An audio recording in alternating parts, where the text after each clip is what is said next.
Welcome everyone to another episode of Spill the Tea. Today's topic is insulin resistance.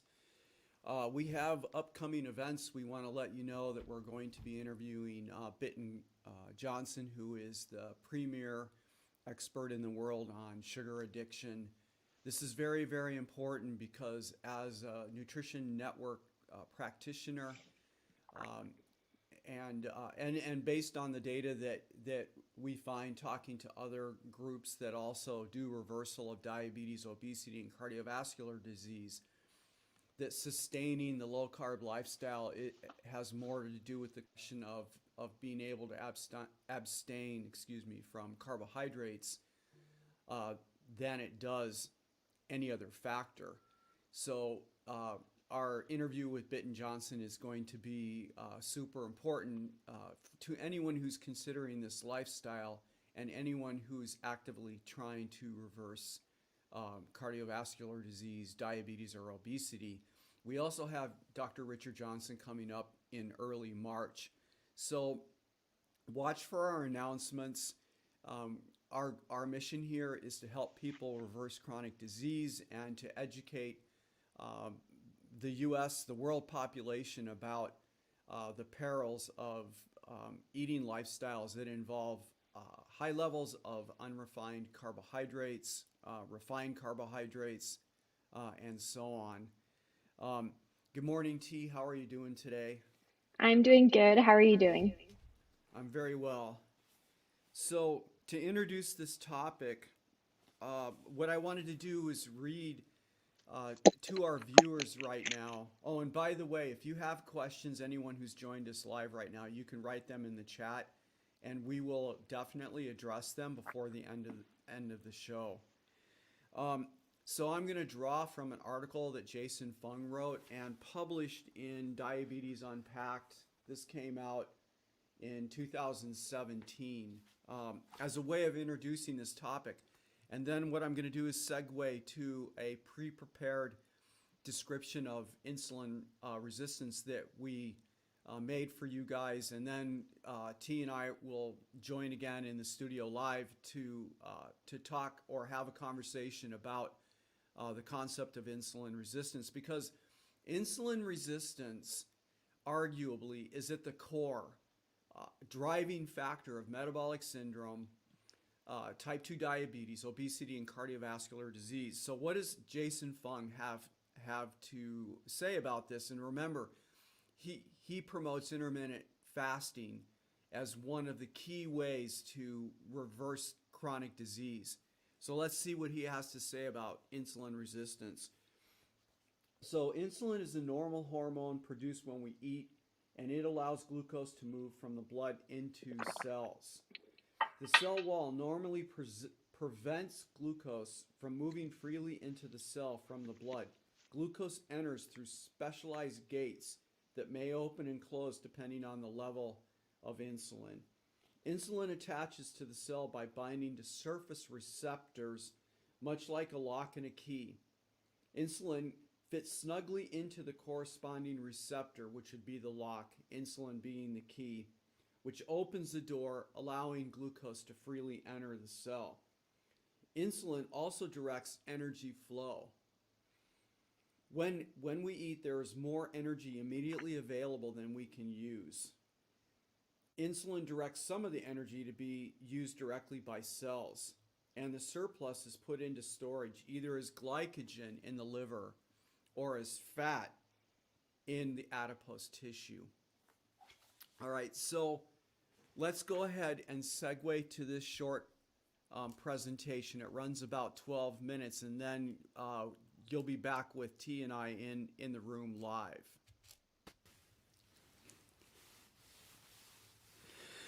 So what is insulin? What does it do? And what is insulin resistance? And we're starting right now.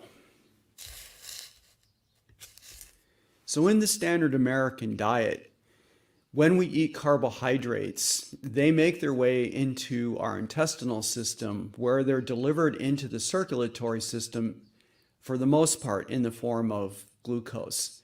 The glucose in the circulatory system will make its way to the liver and also to the pancreas.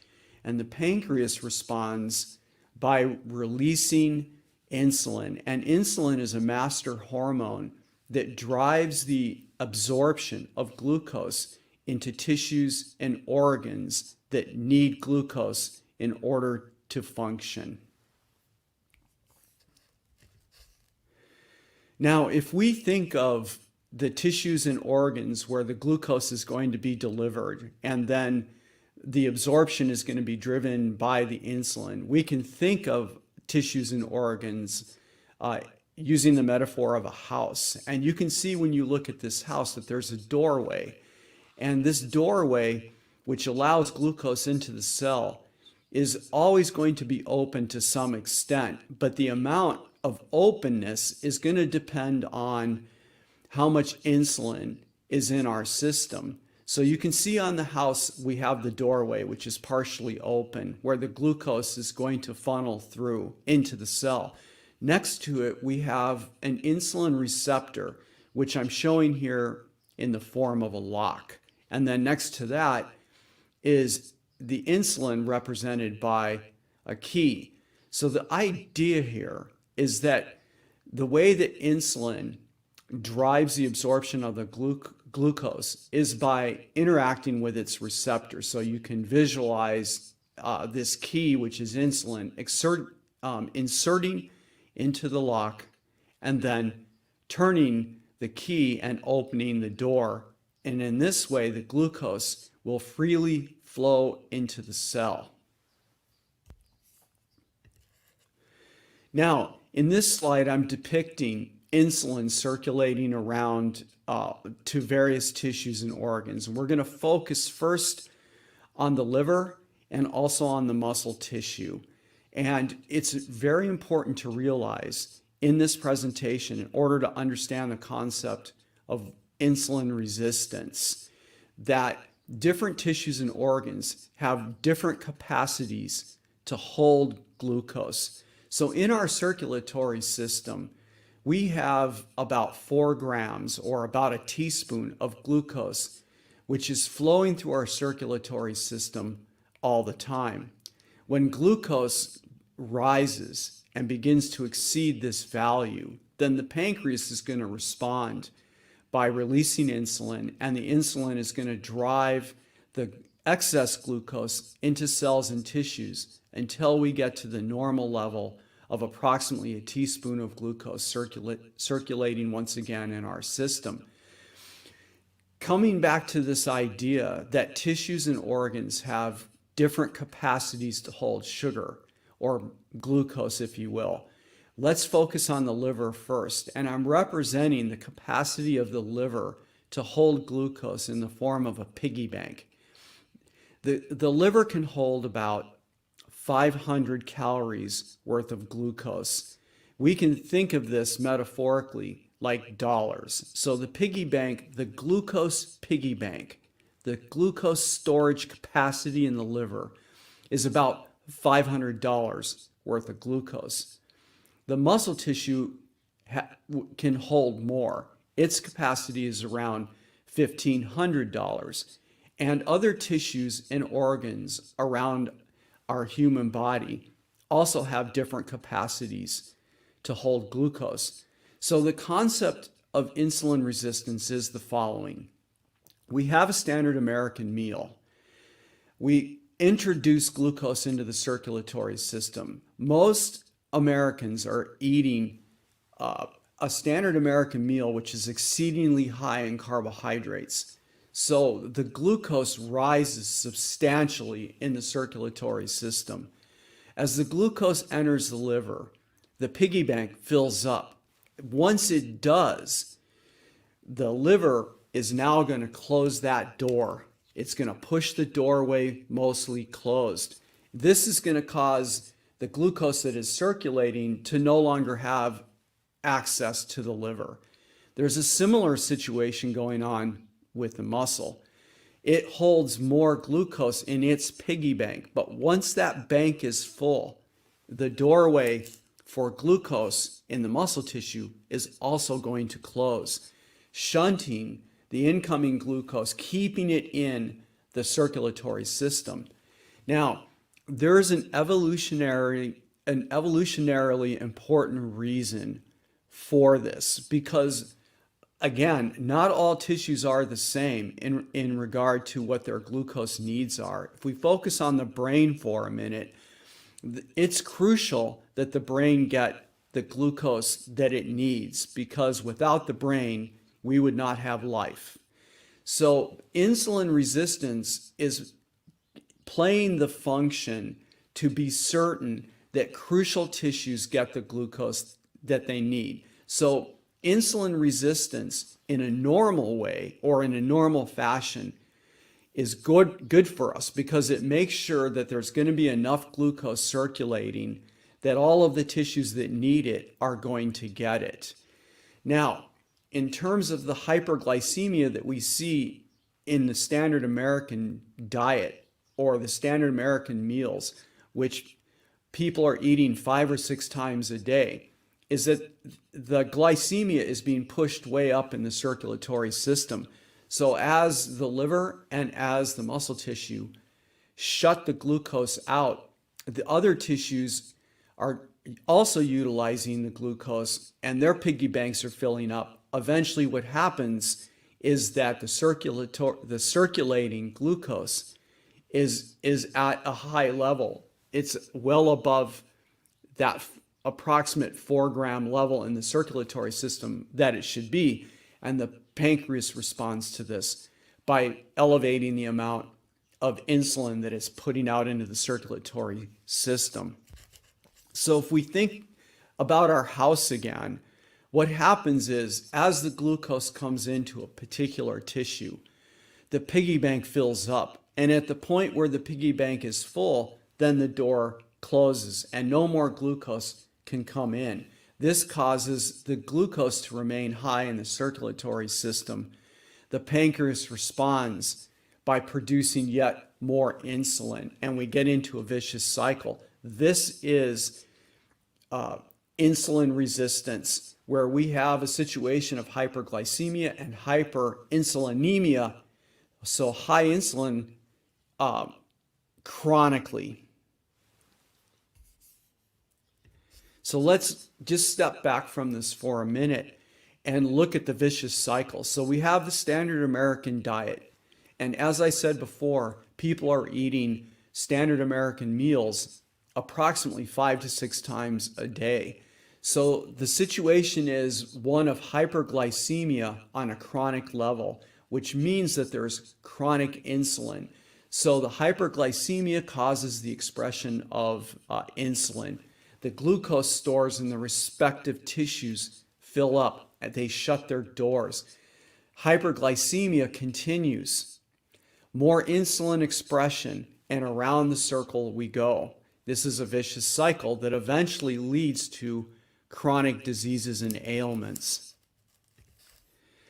So to finish, let's look at the liver specifically. So we have glucose that after eating a meal, right? The glucose goes up in the circulatory system, it enters the liver, and it fills the piggy bank. Once the piggy bank is full, what happens to this pool of glucose that is there?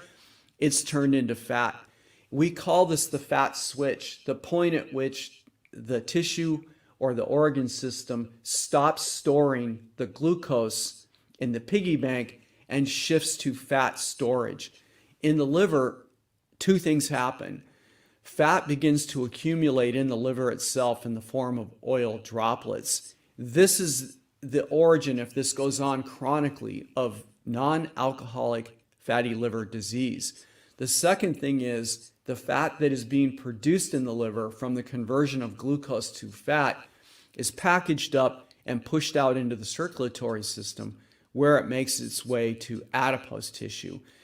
And the fat goes into the adipose cells where it's stored as fat, and also incoming glucose there is converted directly to fat. This is the origin of the beer belly.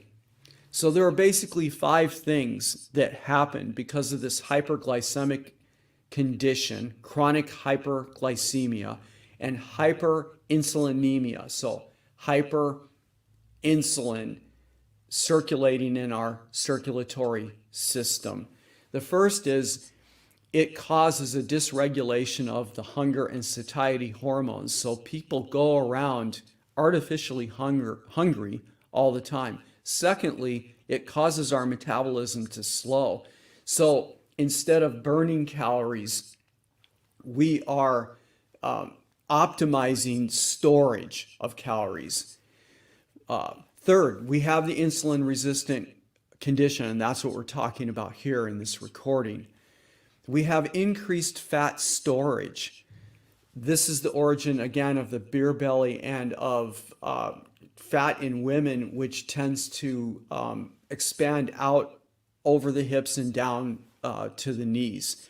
We have an increased growth state. So humans basically exist in two states, or we can at least break it down like this. The growth state is one where incoming calories are predominantly going into storage. The burning state is one where incoming calories are being utilized for energy so that they're being burned. We're actually using the calories that are in storage to do whatever it is we're doing over the course of a day. So with that, I hope that you understand the concept of insulin resistance. And now what we're going to do is turn the program back over to Tanner, where we are going to have a conversation about insulin and insulin resistance.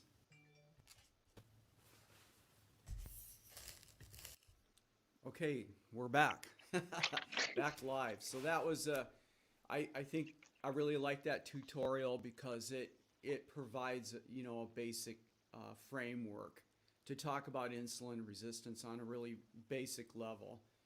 So what are you thinking, T? Do you have some questions about this, or where do you want to take the conversation?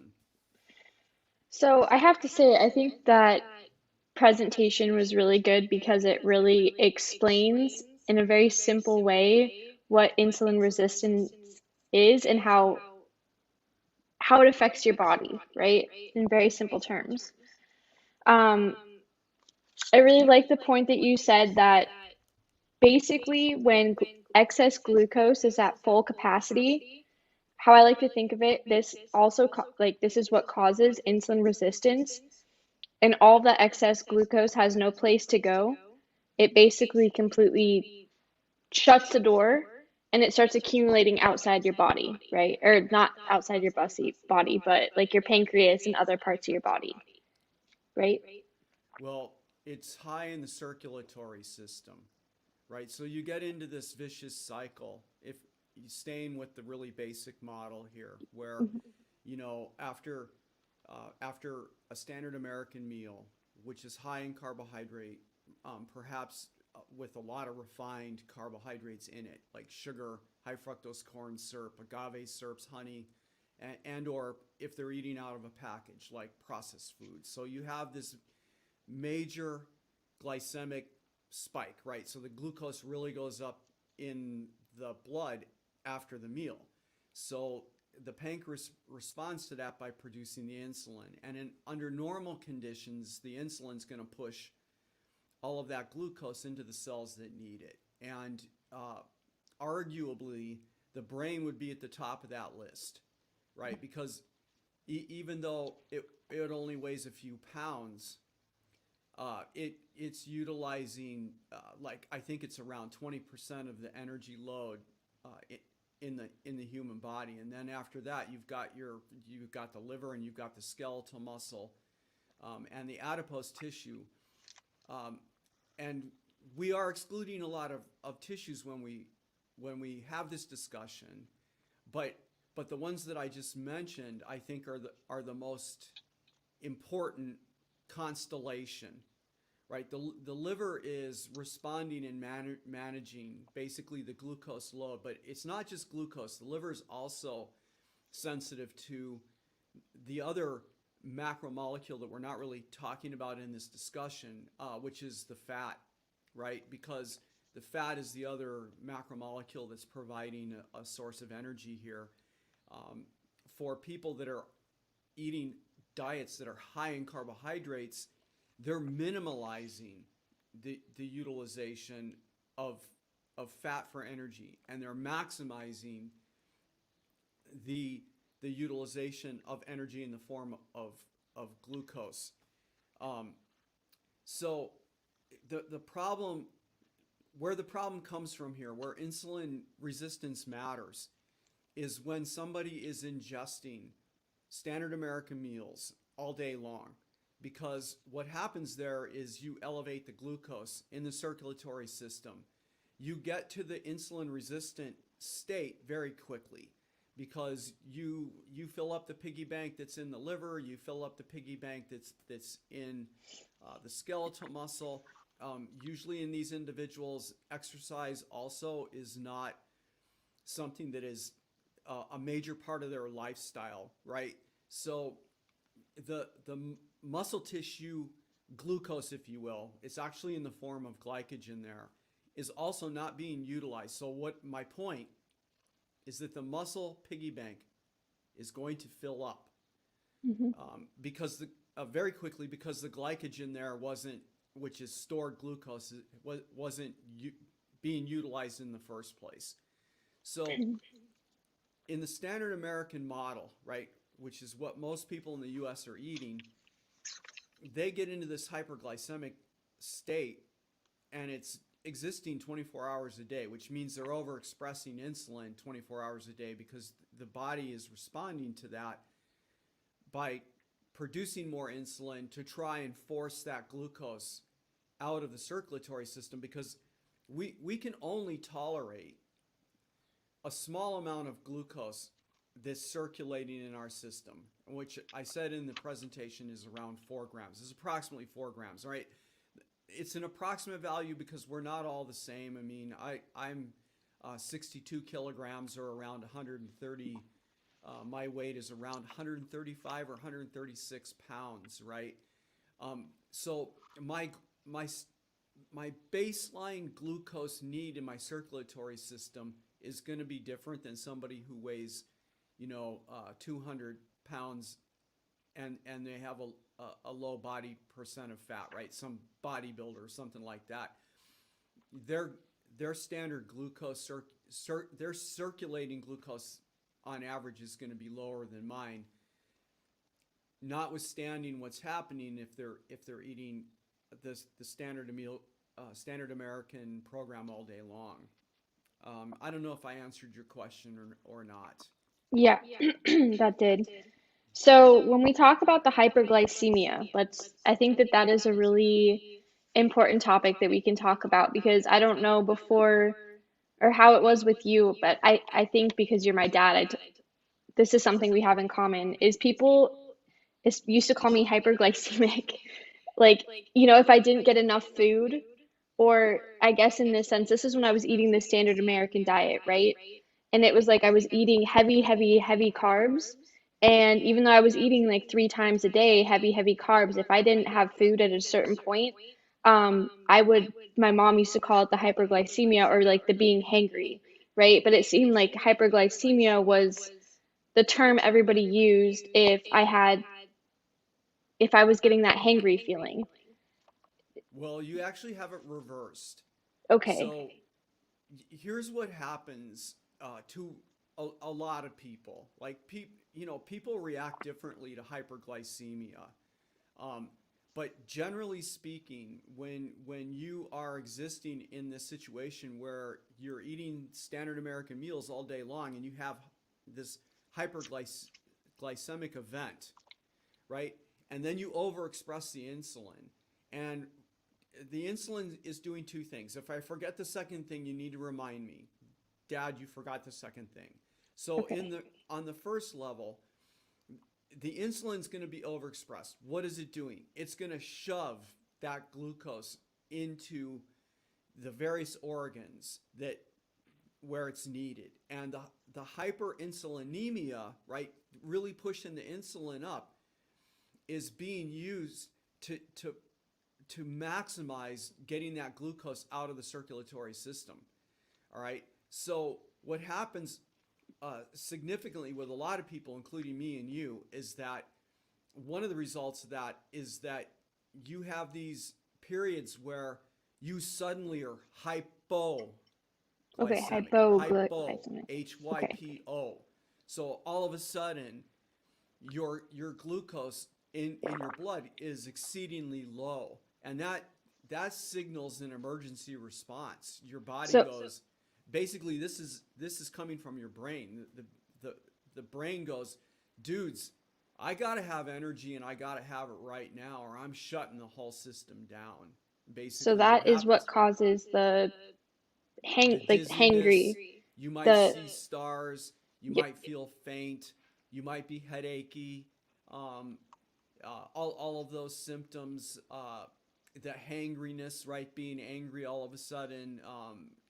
If you believe in Dr. Richard Johnson's the fructose uric acid model of diabetes, obesity, and cardiovascular disease, um, this makes sense because what's happening there is you're basically eliciting what's called the foraging response. The brain is going, I need energy, I need it right now, I need you to go find it. If that means chasing down a rabbit and cooking rabbit right now, that's what you're going to do. If Well, you're that's how it used standing to be. if you're standing under an apple tree, you're going to promptly start eating all the apples and you're not going to stop. So the second part of this, which is super important to your question, is that as a result of this, I'm trying to think of a term here, this banging that's going on, right? You're maximizing the amount of glucose in your blood supply constantly all day long, and the insulin is rising substantially with that. Your hunger and satiety hormone systems get completely jacked around. Basically, layered into this then is your need to eat frequently, right? That's why people on the standard American diet are eating 5 or 6 times a day. It's because of this phenomenon that you are referring to, and when I have discussions with a lot of people out there, they ask me, what do you do? And I explain I'm a health coach and I help people reverse yada, yada, yada, reverse diabetes, yada, yada, yada, down the line there. They'll say, well, I'm not hyperglycemic, I'm hypoglycemic. I don't have the problem of excess sugar in my blood supply. And what they don't understand is that actually, yes, you do have that problem. And it's the reason why you're going hypo, is because, here's how it works.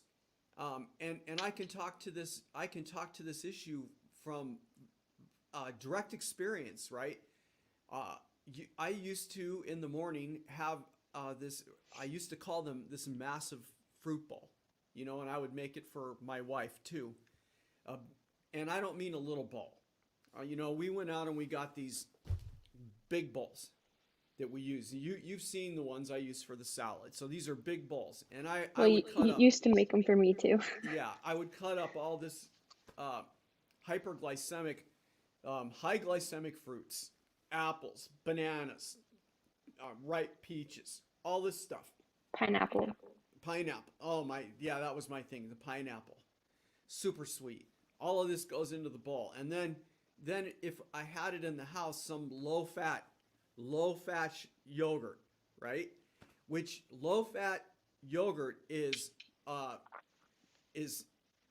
secretly high refined carbohydrate yogurt. They lowered the fat, right, in order to promote this idea out there to all of us that if you eat this yogurt, you're not going to gain weight. And what did they do when they took the fat out? Which, took out the rich, fine, amazing taste of this high fat product that was low in carbs. So when they pulled the fat out, the taste went down the crapper.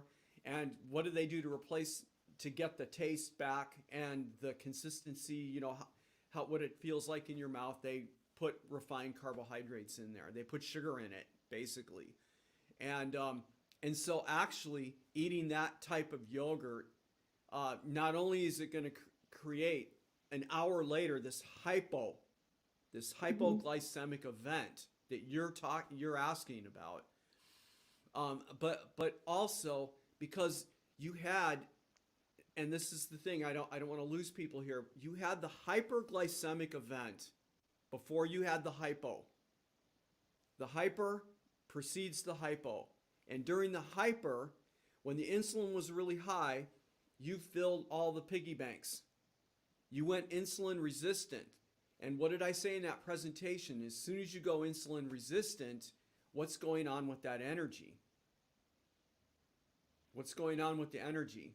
It's going and being stored in other parts of your As fat. system. As fat. Yep, So it actually fat. has more to do with, this is why you're not going to lose weight eating eating low fat yogurt. So anyway, I would make these big fruit bowls, and then I would go to work.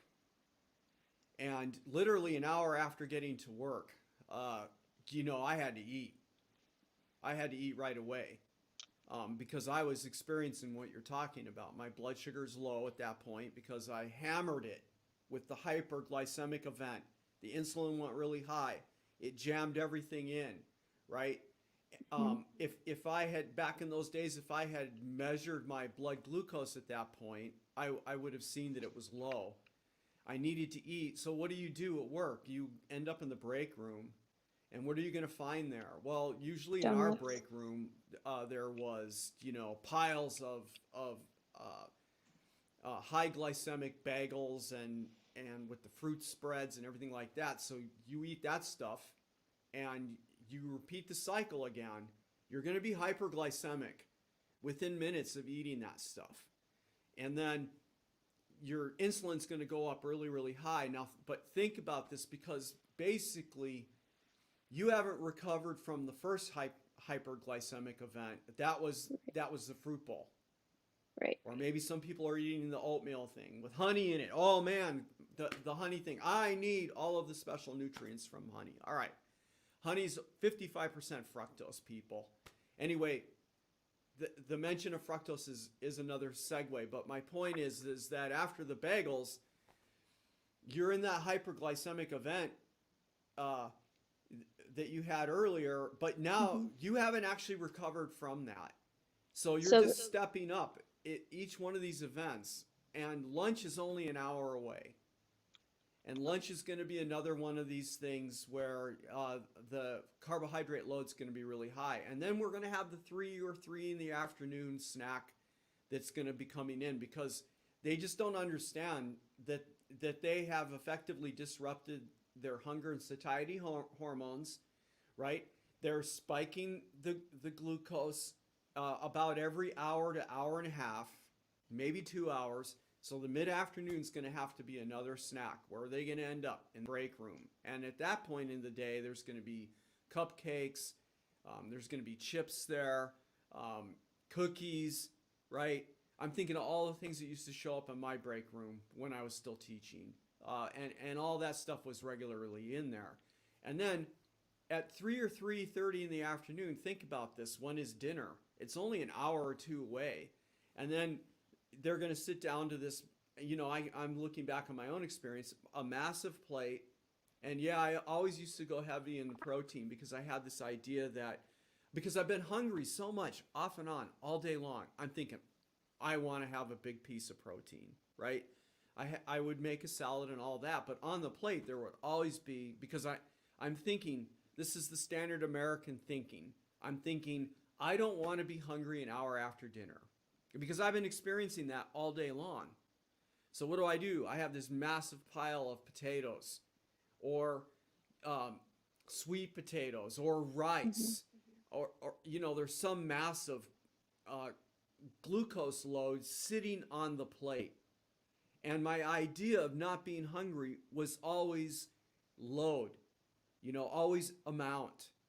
Whereas once we get into the low carb lifestyle, it takes a while to relearn, right? To relearn this thinking, because now I'm used to seeing a plate that isn't based on amount. It's based on quality. There's a difference. But anyway, I went off there. Maybe some of it was a rant. no, I think that you explained that very well, because I didn't realize that before the hypoglycemic event, there was the hyperglycemic event. right? So you have that hyperglycemic event in the morning. And I went through exactly what you did because I ate exactly what you did, right? But it's like you're constantly, when you have that one hyperglycemic event and then you're hungry again, you're not letting that one event recover, right? So you're constantly hitting your system with all this super high carb diet, which is more than your body is actually able to take. And that's, so I think that was actually explained it in a lot better detail for me so I can fully understand what exactly is happening to your body and your circulatory system. When you have that hyperglycemic, you're hitting it with massive high sugar fruits, carbs, etc. And then going into the hypoglycemic where your brain is like, I need more food now, you know, and then you go and you have pizza, which was for me at high school at Desert Mountain. That's what we had, right? Lunch was pizza, pasta, anything that was super easy, super affordable to make, you know. So then I remember going to lunch, which was around 12, 12:30, and then I would be hungry right before track practice, right? Which was probably around 4 or 5. I can't really remember. It's been a couple years. But No, then I that'd would be hit it about with, right because I remember going there and visiting yeah. and And so then I watching. would hit it massively with the granola bars. Like, remember, I used to grab like the bars and I would have like 3 of them right before practice. And then by the time practice was done, I was like, whew, I need to eat again, you Exactly. know? And then we'd go home and for our household, it was Wednesday night was spaghetti night, you know, so which is a high carb thing, or right before a race, it was a high carb diet. So that explains actually a lot. Um, my hypoglycemic events because I never understood why I was having them because I was eating a lot. So it was kind of like I was eating 4 or 5 times a day, yet by the end of the day, I was about to rip somebody's head off, you know, and I didn't understand why that was happening. Yeah, you don't So understand, and one of the key things is people will say, "Well, you have a fast metabolism, right?" that was, That's the advice I you're a used to runner. get. You're you have a fast metabolism. You're active a lot, um, which is a complete misunderstanding of what's going on. So this is the other thing that I put in the little lesson was the fact that when you're hyperglycemic and hyperinsulinemic all day long, um, you're in the growth state. So somebody like you who went to the track practice, you're necessarily only accessing the stored glucose. You're not even fat burning. All right, you can't get into those pathways in an efficient way as long as insulin is high because insulin downregulates your ability to fat burn, which is the difference for me and you now being in the keto lifestyle as we have, me for 3 years, you for a couple of years, I think. Two um, and a half, yeah. we're burning significantly. Actually, I think we are burning the majority of our fat burning capabilities because we're keeping insulin low most of the Hmm. time. Every time I put something in my mouth, I'm thinking, all right, I need to keep the carbohydrates low. And for somebody who's seeing this, who's a classic nutritionist, they probably just threw their coffee against the screen of their computer. Um, so I want to be really clear here. I did not say that in our lifestyle we completely eliminate carbohydrates, people. I did not say that. I said that here's so let me expand on this statement. We do eliminate sugar, high fructose corn syrups, agave syrups, which can be 90% fructose. Um, we eliminate honey. All right. If we do eat honey, it has to be a very small amount once in a while, and we eliminate processed food. That's a true statement. But in our lifestyle, we have not eliminated um, unrefined, uh, to use a nutritionist definition, natural carbohydrates. We have not. We still eat them, but we keep them low. And the main Yeah. reason is because we want to avoid a chronic insulin resistant state. All Hmm. right. We keep the carbs low so that we keep the insulin expression low so that when we do eat some carbohydrate, we get an appropriate insulin response to that carbohydrate load. Hmm. So basically, take out the bagels. I'm only saying that because I think I saw it on, oh, at Low Carb USA. There was a presentation of how many grams of carbs was in a whole bagel, and I fell out of my seat because I used to love bagels. Like I mean, it was absolutely ridiculous. Mom always got me, a packet of bagels, but she'd go to the store and get me like five, bags because that's what I was always eating. So when I saw that like one bagel, sorry, was like 100 grams total of carbs, I was like, and I stay under really 100 grams of carbs a day now. But I feel like I'm so more satiated would maybe be the right term. Like I'm eating, I don't know. I feel like I'm eating really good, Well, but let me I'm ask you a not question. eating, Do yeah, do you do you have hypoglycemic events anymore? no, Like how often are you hangry anymore? I'm not. And that's the thing is when I'm hungry, I can get through it, right? Let's say I'm in the middle of a meeting, right? And this is something that I've noticed massively. If I'm in the middle of a meeting and, like, for example, I have month end, right? And normally I have three or four back-to-back meetings, like one, two, three, four, right? No time to get up, barely time to go to the bathroom. I have to be in front of my computer. And all I have for breakfast is my coffee with heavy cream. So sometimes I can feel myself get hungry. Um, but I kind of associate and I'm like, okay, you're hungry. And I notice it, but I don't have to, I'm not like ravenous, right? I'm not like, I need to go eat now or I'm gonna kill somebody. Not literally, you know what I mean? But I need to go eat now, otherwise it's gonna be the end of something. I'm now able to kind of navigate myself through that. Oh, I'm hungry, I can associate that. I'm gonna go eat in a little bit, but my body knows that, right? So I don't have those hypoglycemic events anymore. No, not at all, actually. So, what about your energy level overall over the course of a week? Much higher. Yeah. I'm able to do more throughout the day. Like, and I actually noticed that massively last week. Especially when I eliminate, I'm gonna bring this up, but especially if I eliminate having any type of alcohol before bed. Let's say like if I wanted to have a glass of whiskey or anything like that, last week I completely eliminated that because I just was so busy. I didn't even think about it, right? And on top of that, it affects my sleep. I've noticed a lot more than I thought it originally did. But I know I'm going to open a can of worms and I don't want to do that.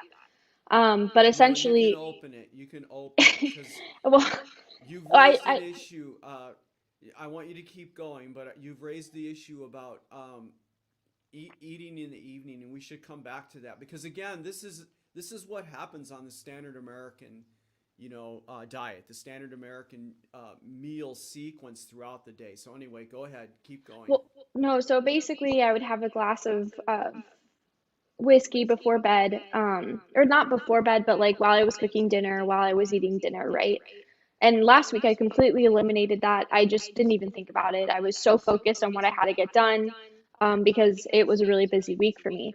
And between the way that I've been eating, my ketone levels in the morning, my blood glucose in the morning, I could tell throughout the day that my energy levels were incredibly high compared to if I was going to have the prior week, right, where I'd have a glass of whiskey at night, I would sleep terribly. Or prior to my low carb lifestyle where I was eating high carb, I did not have enough energy to get through the day without needing to resustain that, right? With what you're talking about. In my break room was donuts or there's chips. There's a lot of chips mix too. So when I would eat that stuff, I just couldn't make it through the day. 3 o'clock came around and I was ready to go home. Whereas last week, and the week before, and I'm just using these 2 weeks because they were the most recent, they actually was like, whoa, it's 8 o'clock at night and I want to read. You know what I mean? Like I'm not sitting here like face down, curled up, crying because I can't make it through the night, you know? Yeah.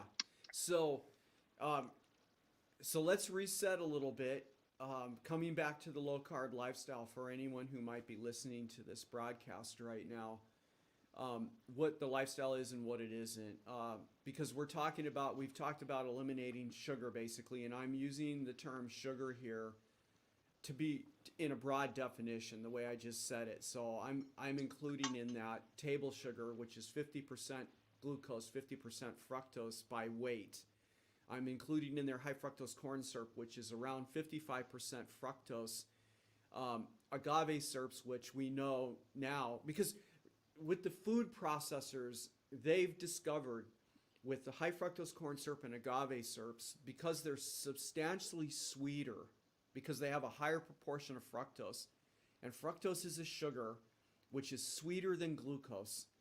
So in food processing, they put the high fructose corn syrup and they put agave syrups in those products because it increases the sweetness, right?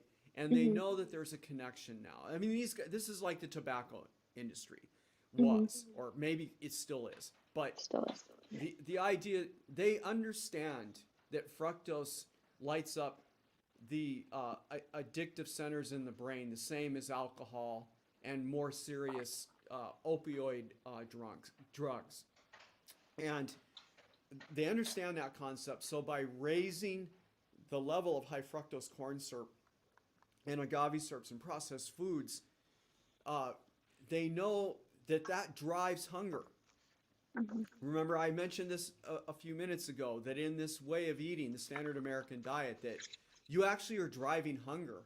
So you don't want to stop eating once you start eating this stuff. That's why somebody who's eating, they open a bag of chips thinking I'm going to have a couple of chips, and 15 minutes later the bag is empty. Hmm. That's what we're talking about here.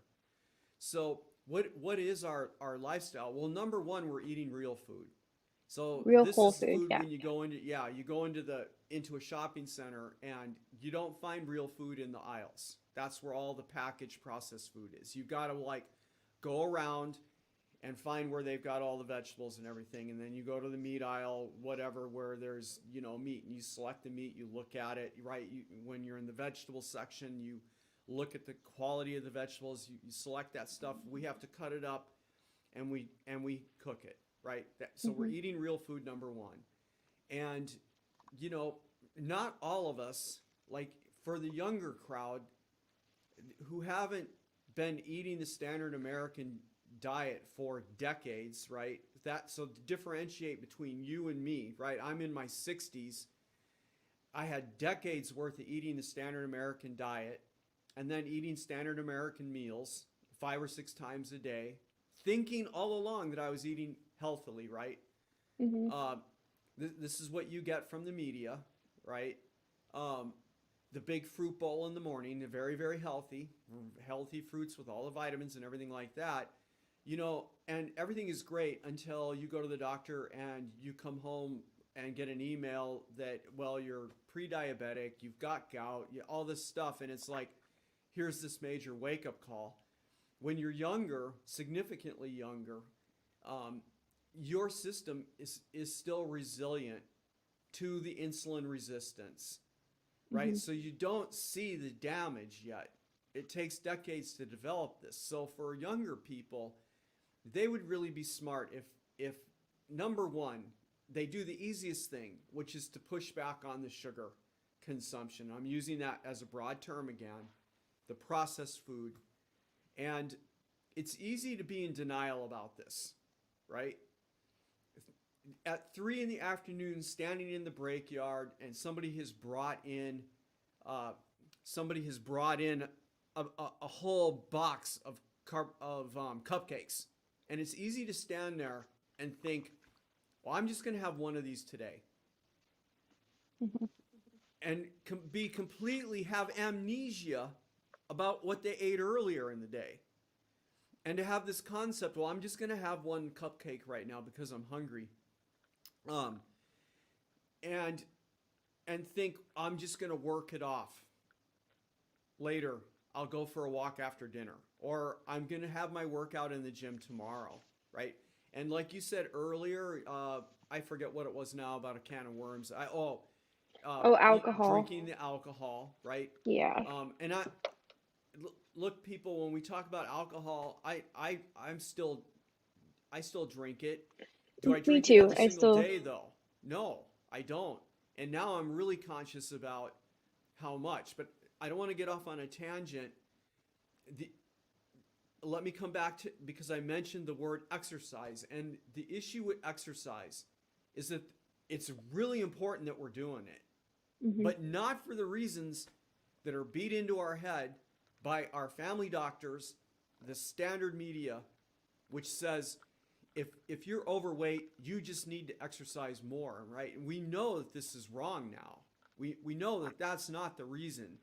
If you go out and you exercise, it's likely you are going to see a reduction in weight by a couple of pounds, 1 or 2 pounds, or maybe 3. But if you don't change your eating, your way of eating, then you're going to remain pretty close to the amount of weight that had you unhappy with in the first place. You know, the weight loss is a function of, if that's what you want, of not eating the sugar, and I'm using that sugar as a broad term again, including processed food, right? Eliminating that out of your life, and then you really need to cut down on the amount of carbs. Uh, that you need to be conscious about that. And I think And one thing, sorry, go I think ahead. one thing to kind of really, because we're down to about 51 minutes now, so just to be mindful of everybody's time.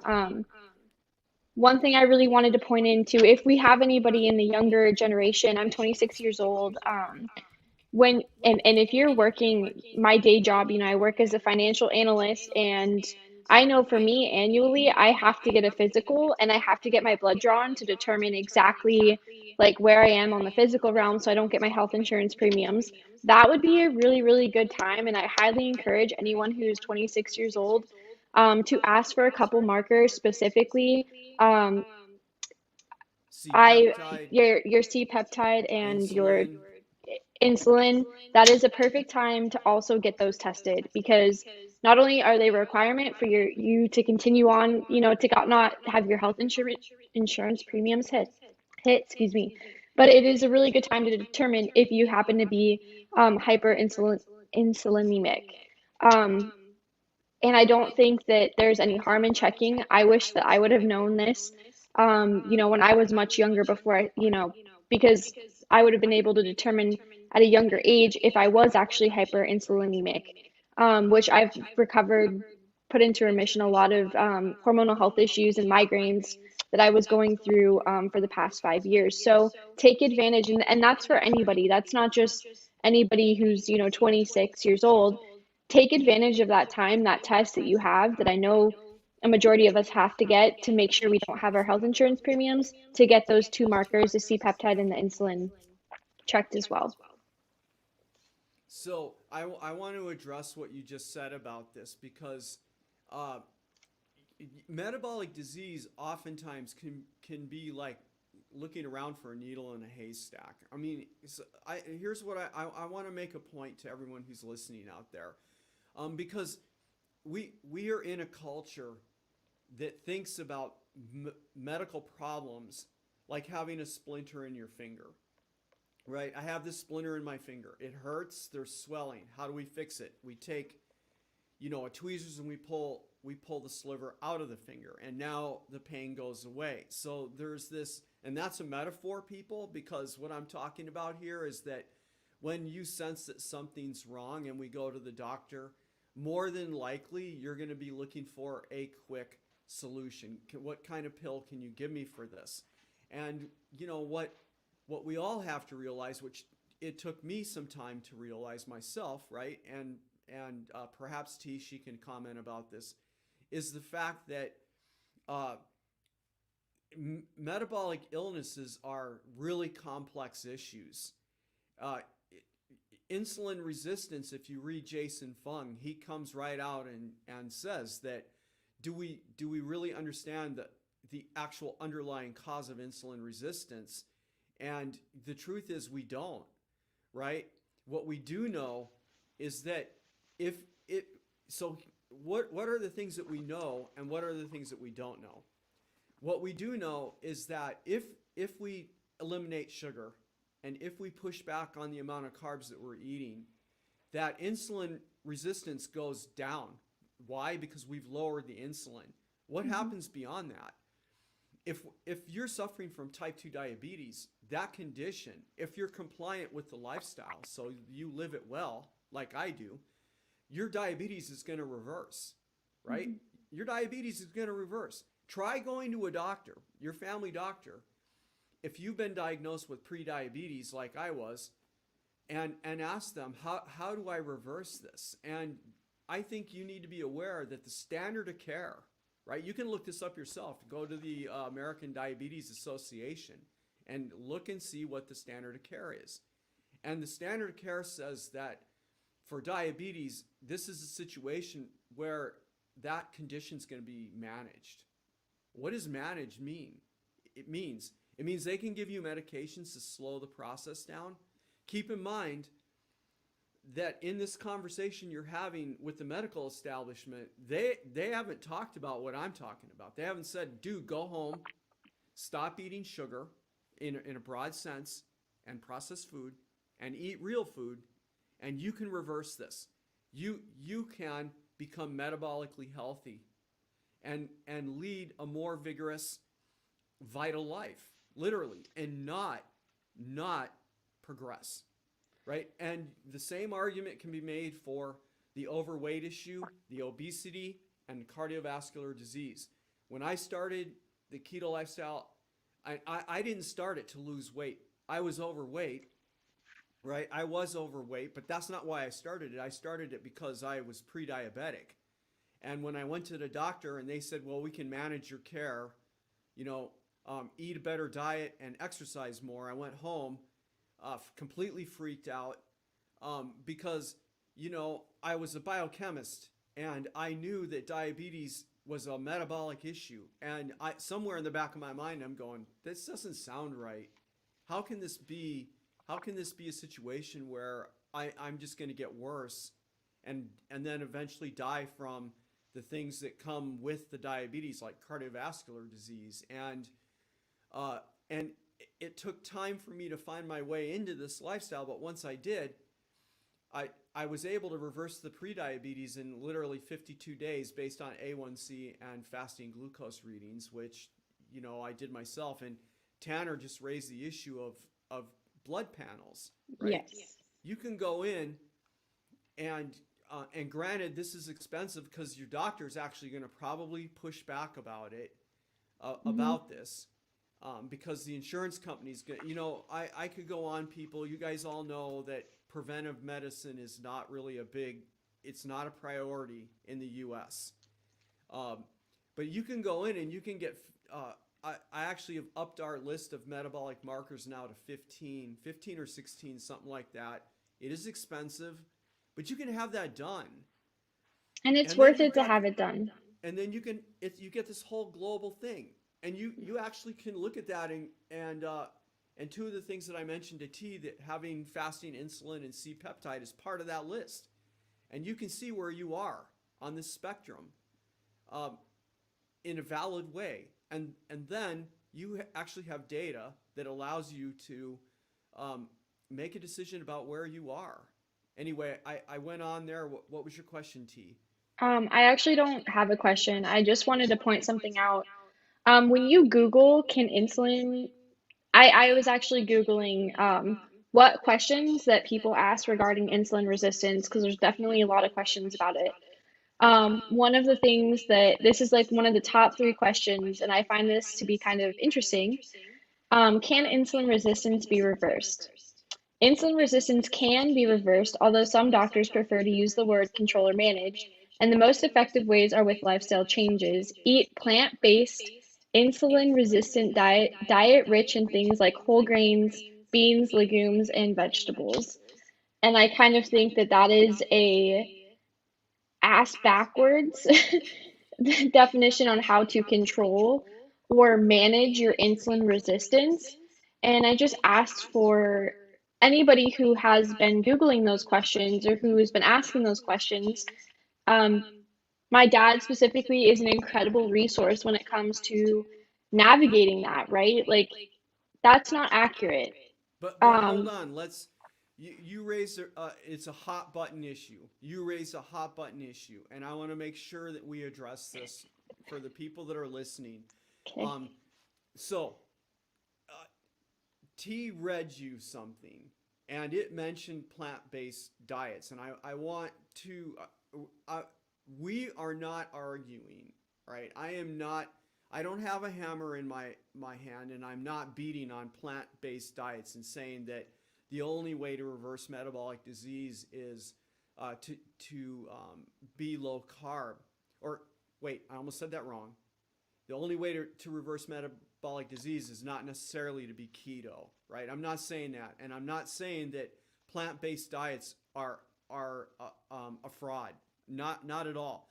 But but in the things that T mentioned there, the legumes and this and that and the sweet potatoes, I got news for you guys. If you are like me and you came up in the markers as being diabetic, pre-diabetic in my case, and you are like, okay, I'm going to do a plant-based diet. Okay, great.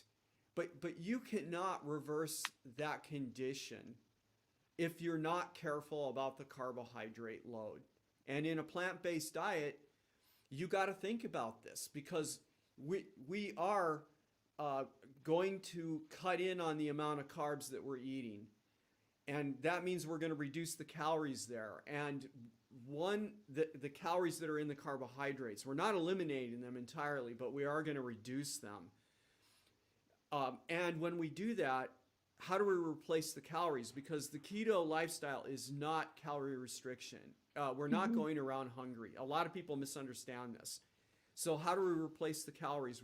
We bring up the amount of fat in the diet, which is probably another session that we should have, and we also um, increase the amount of protein a little bit. Our lifestyle is not high protein, but coming back to the plant-based issue, if you're going to do this via plant-based eating, you have to think about the carbs, right? Um, So, because you're not going to reverse diabetes if you're chowing down every day on crap loads of potatoes and sweet potatoes. It's not going to happen because the carb load is going to be too high, right? And so we're not arguing in that Google search that T did that no, it's bad advice to go on a plant-based diet. That might yeah, work for no. you, but you still are going to have to bring the carbs down. And you're, Otherwise, the reversal is going to be a problem. yeah, and you have to really pay attention to the vegetables and the carb content that's inside each specific vegetable, um, in order to kind of bring that carbo load down. I thought that was interesting because it's the plant-based didn't get me. It was just like the grains, diet rich things, which is the grains, the beans, and the legumes, which grains are very high in carbs, um, or can be, right? Yeah, they can be. So that can Yeah. be a potential issue there. I think coming back to your Google search, though, because I think we need to close out, it's important. We do have a question here, and I want to show it.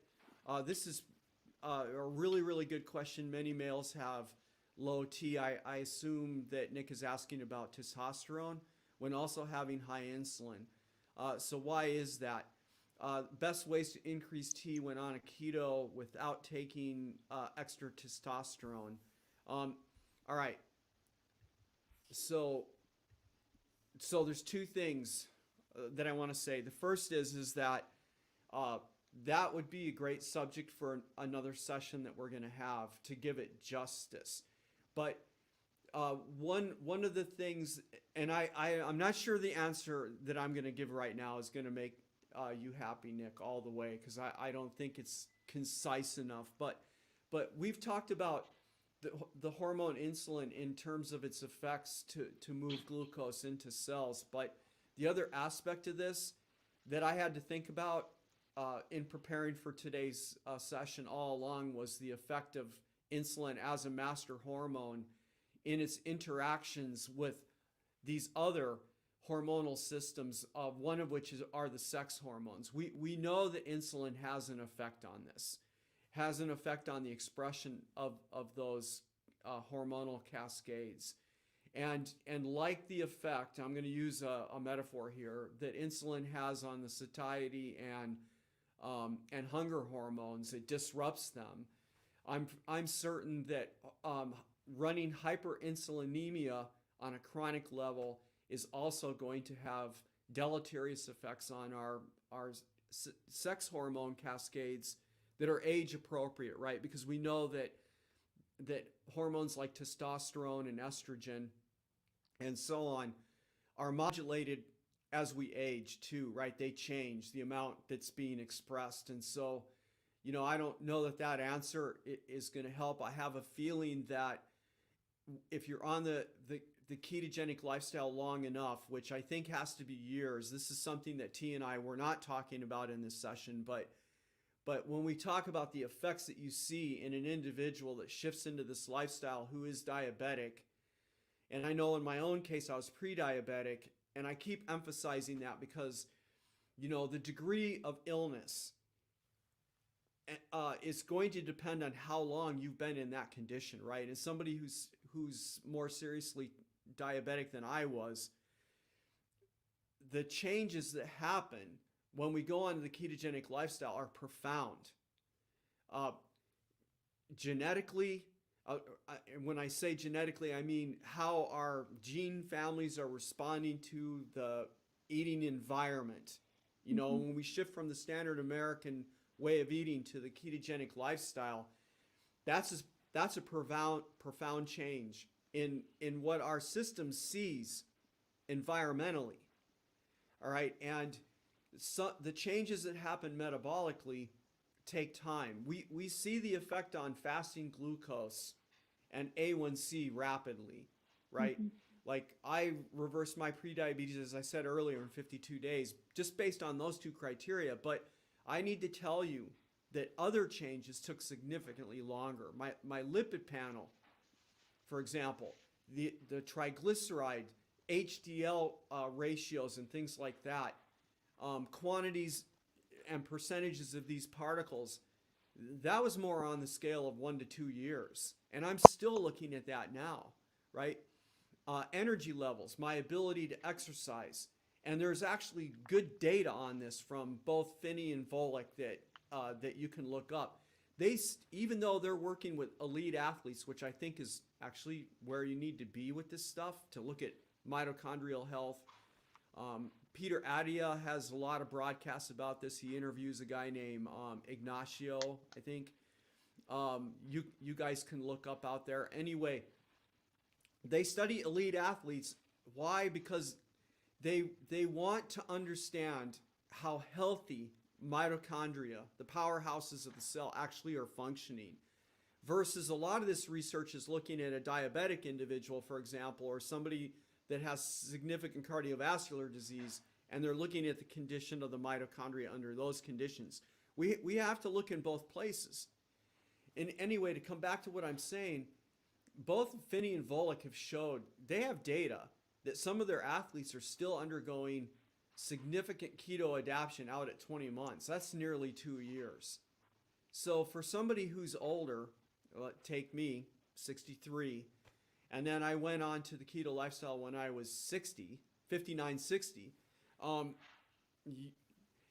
These changes are not overnight, and they continue on and being compliant. Now, coming back to Nick's question, the issue of testosterone is a really good question. I think that T and I should plan on doing a session in the future to really try to break that issue down. And I will be candid here. I haven't actually had my testosterone measured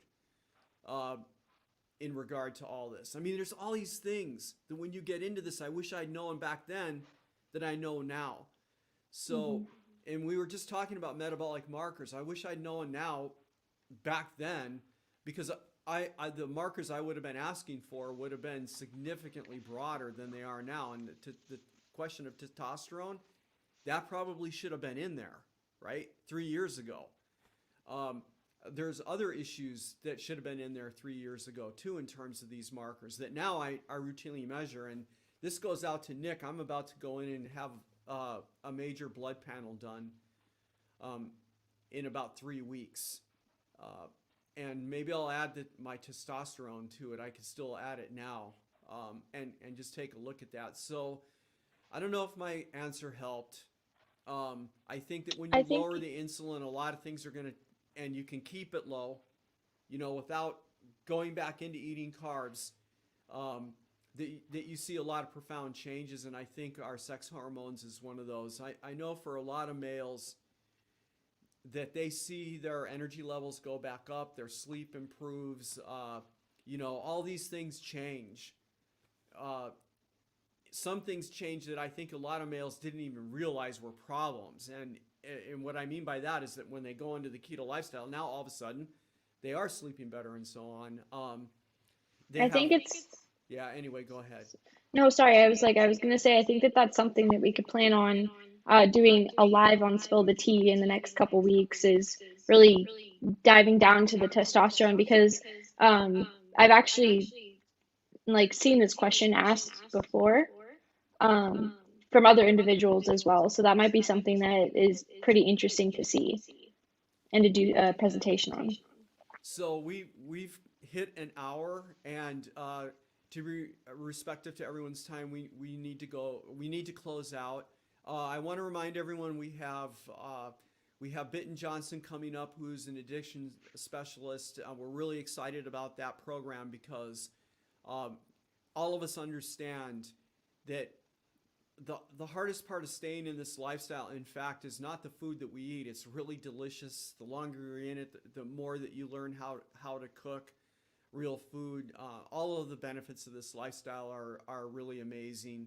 In fact, uh, coming out of the lifestyle has more to do with our food cravings, addiction to carbohydrates. I'm just going to put that out there. It's a brain issue. It's not a personal issue. It's not like people are bad or anything like that. Your brain starts screaming for this stuff. It gets harder in social environments. Your relationship to your spouse and what they like to eat. What happens when you're in a group, when you go into a business meeting or something at a restaurant, and everyone's ordering up, high carbohydrate meals. So we're going to have Bitten Johnson on for that. We also are bringing Rick Johnson back. His book, Nature Wants Us to Be Fat, is published this month.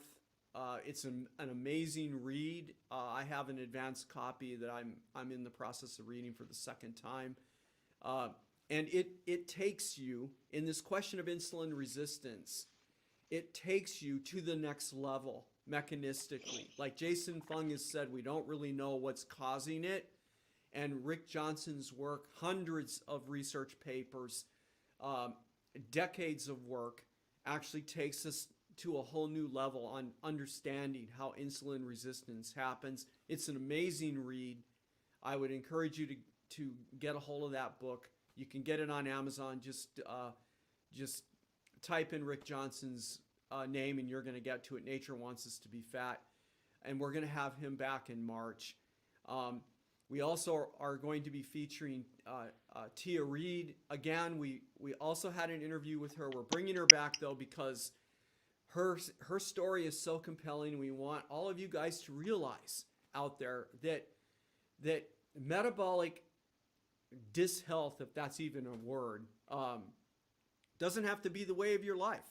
You can have a better existence, and you need to hear from people like Tia and some of our visitors this morning in this morning's broadcast. If you would like to be on our show and talk to us about how you've managed your reversal, right?